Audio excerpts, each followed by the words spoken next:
I'm Jay Scharfenberg. I am her son, and I am not as short as the last speaker.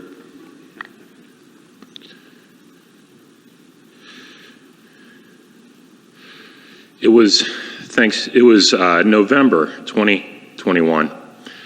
Our entire family had gathered together for Thanksgiving in Wheeling, West Virginia, when my Aunt Gretchen started to feel ill.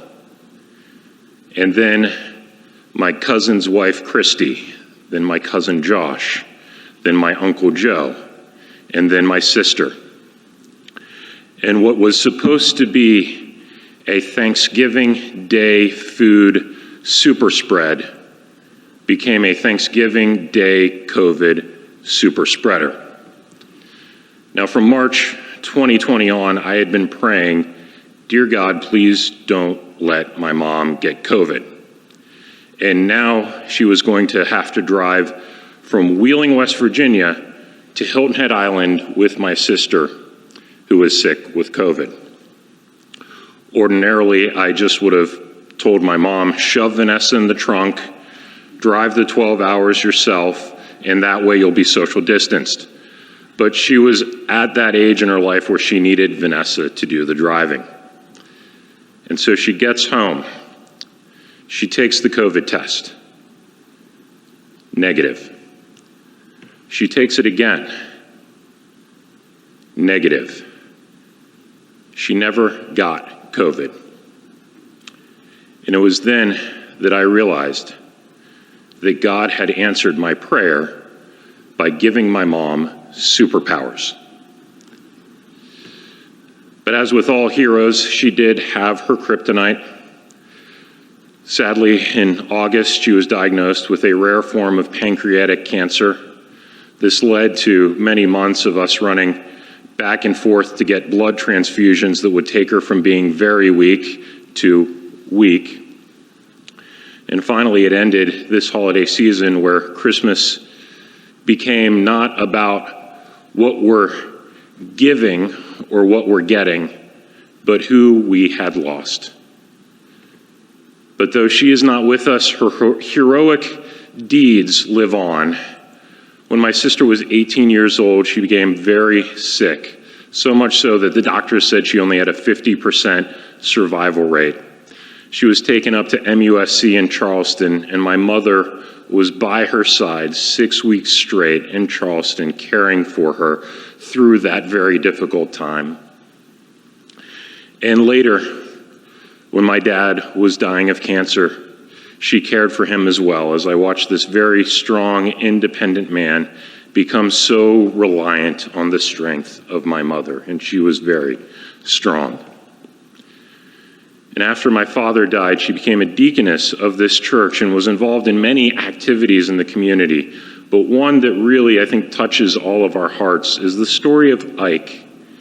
He was a man who had never learned to read because he had dyslexia, but he wanted to read the Bible. And so my mom spent years teaching him how to read and gave him a children's Bible. She is the epitome of that statement, not all heroes wear capes. Now, my mom and I loved each other very much, but we were also very different people. After all, I am but a mere mortal. But even though we had our differences, I think sometimes it was because the timing was really off. When I was a teenager, she would take us on all these epic trips over the summer.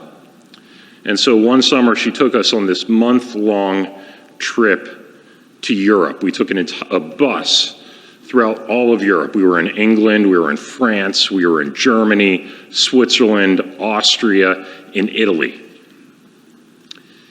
And I hated every minute of it. Because I was a teenager, it was the summer, I just wanted to be home with my friends, and there were no kids on this trip. And because we had to be on the bus at 6:30 in the morning every day, and I had yet to discover the wonders of coffee.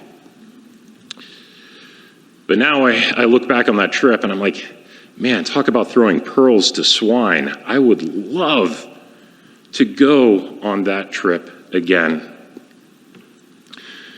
And so my comfort in this is that there is a blood donor who gives a blood transfusion that doesn't take you from just being very weak to weak, but his blood transfusion takes you from being dead to alive, from being a sinner to a saint, from being a slave to a child of the living God.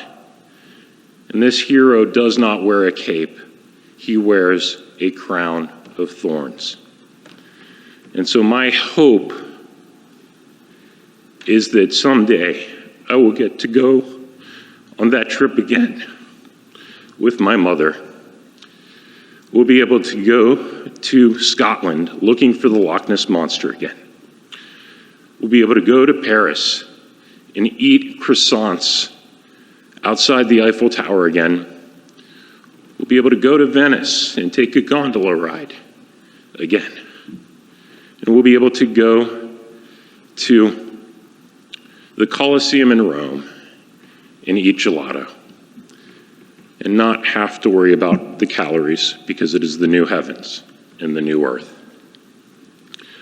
Whenever I talked to my mom on the phone, she would end our conversations, every single one, every phone call for years, saying the exact same thing over and over again. And so it seems only appropriate to end her remembrance with her words and not mine. Well, I don't know anything else. I love you, Mom.